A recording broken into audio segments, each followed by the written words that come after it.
కృష్ణా జిల్లా ఉయ్యూరులో GST super savings పై అవగాహన rally నిర్వహించారు. ఈ ర్యాలీలో ఎమ్మెల్యే బోడె ప్రసాద్ పాల్గొన్నారు. ఆకునూరు నుంచి ఉయ్యూరు మార్కెట్ యార్డు వరకు ఈ ర్యాలీ సాగింది. జీఎస్టీ వ్యవసాయ శాఖ అధికారుల సమక్షంలో జీఎస్టీ సూపర్ సేవింగ్స్ పై ప్రజలకు అవగాహన కల్పించారు.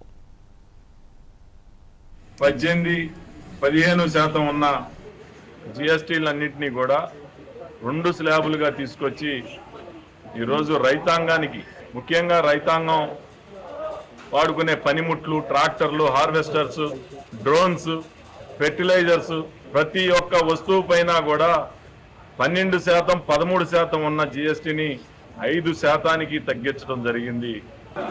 ఆటో కార్మికులకు కూడా ఇవ్వని హామీని కూడా 15,000 రూపాయలు, 462 కోట్ల రూపాయలు మరి ఆటో డ్రైవర్లందరికీ కూడా, ఆటో యాజమాన్యం వారందరికీ కూడా ఈరోజు గౌరవ ముఖ్యమంత్రి గారు, కూటమి ప్రభుత్వం వాళ్ళకి సహాయం చేసిందని ఈ సందర్భంగా తెలియజేస్తూ, మరి ఈ యొక్క జీఎస్టీలో ప్రతి ఒక్కరిని భాగస్వామ్యం చేసి ఇంటింటికి కూడా ఏదైతే ఈరోజు ప్రధానమంత్రి గారు చేసిన సహాయాన్ని ప్రతి ఒక్కరికి తెలియజేయాలనే ఉద్దేశంతో ఇలాంటి అవగాహన సభలు ఏర్పాటు చేస్తూ ఉన్నామని మీ ద్వారా ప్రజానీకానికి తెలియజేస్తాం.